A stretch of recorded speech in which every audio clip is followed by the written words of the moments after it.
So like all good YouTubers, you're getting into your hair. Yeah, especially for Monday. I'm gonna be there.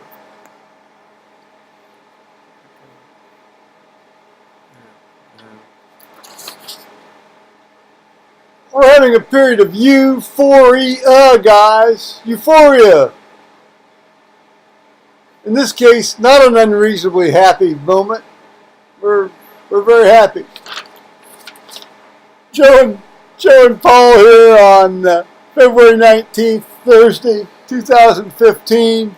We're back from the dock at 12:30 in the afternoon Eastern time, and we had a Thank you, Joe. we had a little run in, not a little run in. We had a little orthopedic dock run this morning, and Paul's got some good news. Wave that bad boy around, Paul.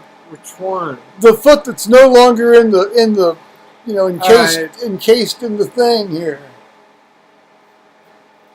Here, I'll make it easier on you here. Looky there, look, there's no. It's a standard shoe. Only if I'm in the house. Only if he's in the house. If I'm in the house, yes. Otherwise, he has to still be in the. If I go out the door. In the magic boot here, and Peter goes back to work on Monday. He goes back to work on Monday. Monday, 8 a.m. And so that's good news. He got they did the X-rays. Now we showed you the X-ray from 3 weeks ago. That had the you can see the fracture line going up there. But today they did well, they're calling this an AP, but it's really a kind of a semi-oblique view. And this is today's view, and you can see here, you still see the fracture line here, but what you also see is where is it? Is right bone healing there. callus. Yeah. See that? That is they're calling that the beginning of the callus thing. Yeah. Proving that yes, Yeah, healing with. He's got healing going on. Healing is happening. It's even better here on a true oblique view. You even see it. It's more noticeable. I mean, you can see. There's the calcium. You can see the calcium build up there. Go on, Paul. Put your fingers in there. Over here, there's a white patch thing where a calcium thing is showing on the front of the bone as to where, like, I'm getting a callus on the side of the bone from where it's actually healing up. Like you get a callus on your hands from doing Well, yeah, it's unfortunate the two terms are the same because they really have completely different meanings. But right, that's so again, more euphoria. I'm allowed to walk without the crutches. No more Tiny Tim. Yeah. God bless us, everyone. Don't overdo it. Break into it. Considering I haven't been doing it for over a month and a half. Well, this guy's very wise. I mean, I think the guy's very wise. I mean, he's a very conservative fella, and that's good. That's good. His goal is to get as much normal function back as possible. Right. Yeah, and that's good. That's good. Yeah. So, if I'm outside, I have to put this on. But you don't have to use crutches. No. No, just I you can can go on my own. just walk in this like it's Yeah. It's a pair of regular shoe, whatever. Because he wants me to keep support and stuff. So the first 2 weeks back, I'm supposed to wear this all the time. But when you get home, you take it off. Yeah, I can take it off and wear a regular suit. As long as I'm in the house.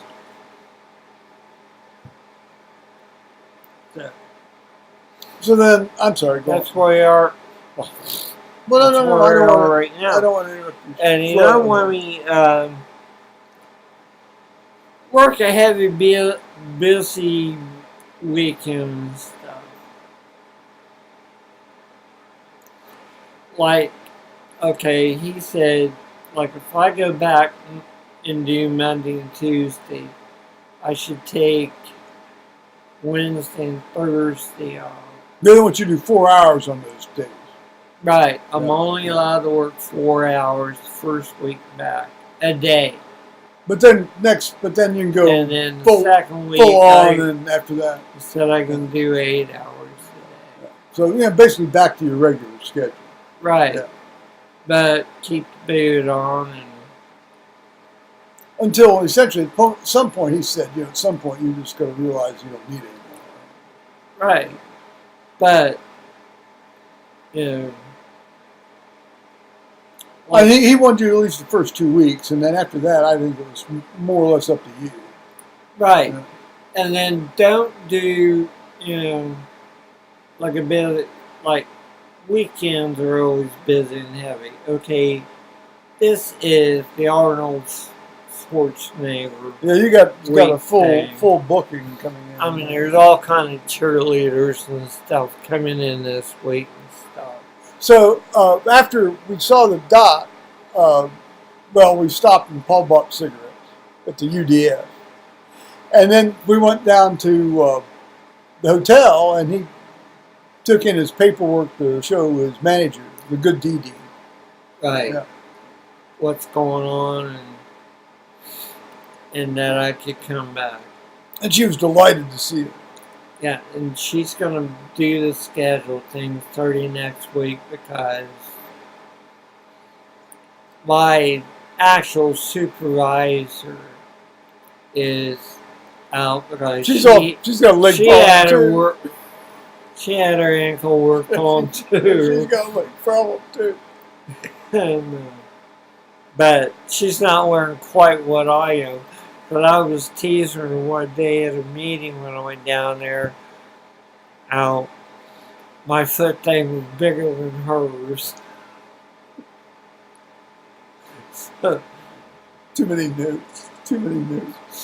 Anyway. There's just too many notes here going on that one. So that was good, and of course, it was like -2, -1, 0. I mean, wind's blowing. Just your standard February day here in Central Ohio. Yeah, over there at the end where it never stops.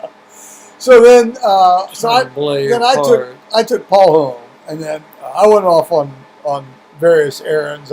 I mailed. He went grocery I shopping mailed- and I left mailed- me at home, so not to take longer. I mailed a check to for Paul, and then I went over to Walmart and bought some things, some of which you're seeing now, and then I went over to the other beverage store.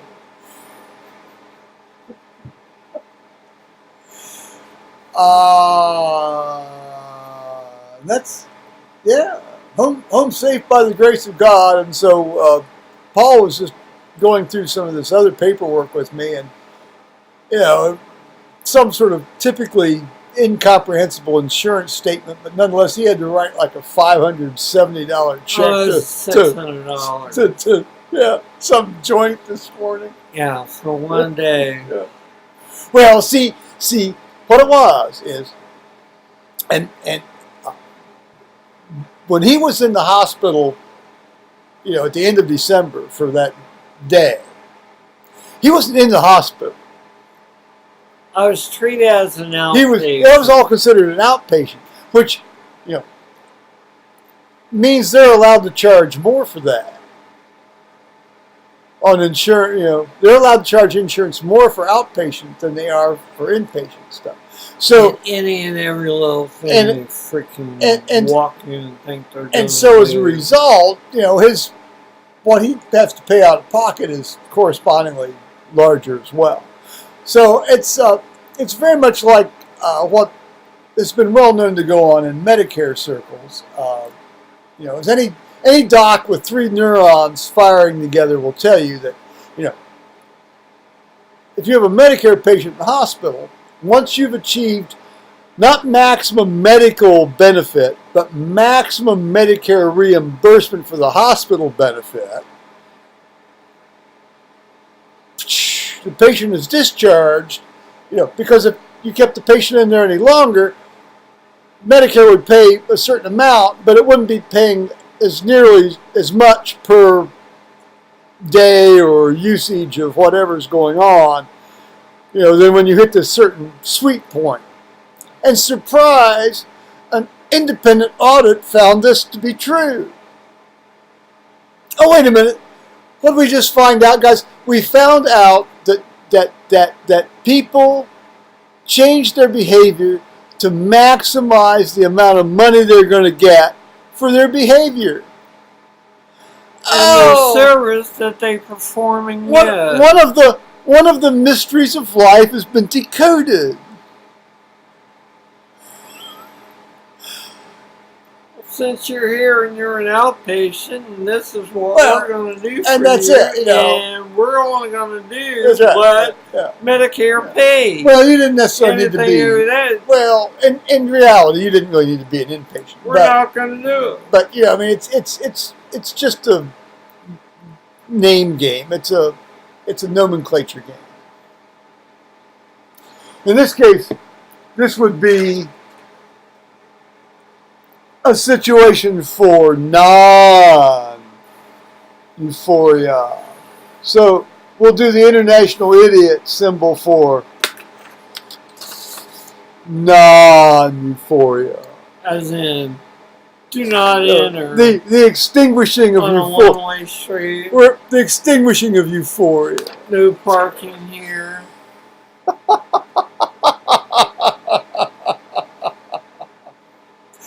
So Paul's been practicing on his feet. He put on his shoe, as you saw earlier on, and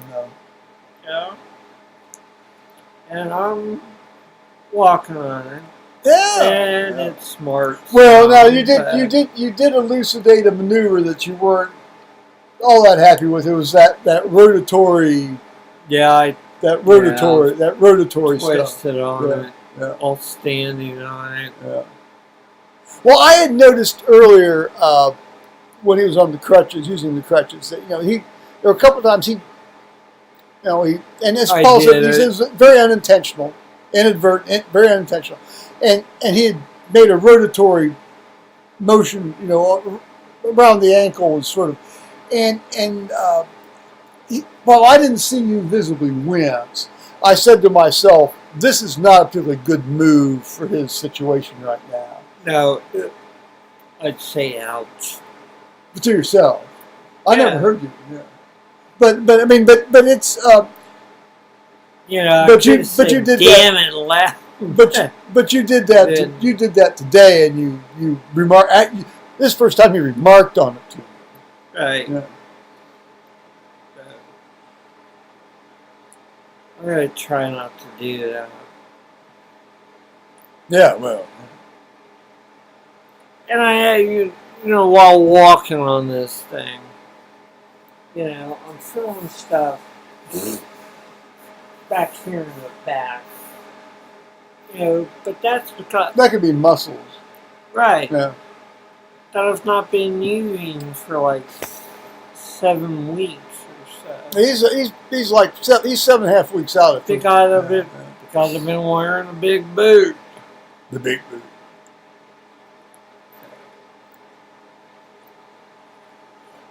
And, don't forget to, move your foot, pretend you're writing the alphabet. Do it in Sanskrit. And That'll get that foot moving around. Sanskrit. Sanskrit, yeah. You'll have to show me that out. I don't know. I wouldn't begin to know how to do that. I mean, I can do. Oh wait, you know what it is, but you don't. Well, it's like it's Indian. It's like Hindu writing. Indian writing. That's right to left. Well, no. Well, I think left to no, right. I think They do right. well, I think Sanskrit goes left to right. I think Arabic and Hebrew are the two that go right or right to left. I may be wrong. Anybody who's Indian out there, correct me. Or there's Chinese and Japanese. They go up and down. Well, in Korean goes up and down too. Yeah. My understanding is that Korean and Chinese are fairly similar in terms of their ideograms, but not their pronunciation. And it's actually, like they're not making a letter of what they're talking about. Because if you actually look at it, like we're talking about a house and that, and the family and that, they're actually, they'll draw a little building through a quick etch of a house and stuff. Just a couple of linguists working things out. Well, if you ever looked at it and read it, to get an idea of what, We can't call this movie Cape Fear. We'd have to call it what? Cape Talk. Cape Talk and linguistic. Linguistical fonts stuff between countries of different countries. Now, I think what we need to do now, Paul, is say bye-bye, YouTubers, because it's great. It's been great. It's gala. That's what we have. We're home safe by the grace of God. So there we are. I am gonna cut this shit and ugly hair off. Oh! Because it looks like crap. Now Paul's a true YouTuber, and he's talking about his hair. No, I'm telling you, it looks like crap. If I don't brush it down, I look like Bozo the Clown. I mean, it's so. I don't like clowns. And, I mean, it's. Look, guys. Well, there you go. It's still there. It's still there anyway. I know. But it's like that all over. No, I gotta cut it. I'm gonna cut it down. Well, freak! It's too cold to go out and drive to the barber shop longer. Well, and hair serves a purpose, as I've and it's $14. harped on. That's ridiculous. That's just insane. Well, at least it's an all-men barber. Well, yes. Oh, yes. I will not go into barbershop where barbership. Now that's a neat idea. I mean, there's only one woman down there, and she's okay, and she didn't do all that cologne stuff to your head. Well, I'm not even going to get into that. That woman that cut my hair the day before my son's wedding. Yeah, she's nothing near that. I know who you're talking about. Well, that's I've had maybe like after I left home, I've had maybe like 10 store-bought haircuts in my life, and that and most of those were a mistake. Well, enough of that. We become becalmed and digress. So we will now say bye-bye, YouTube. Have a good afternoon and night.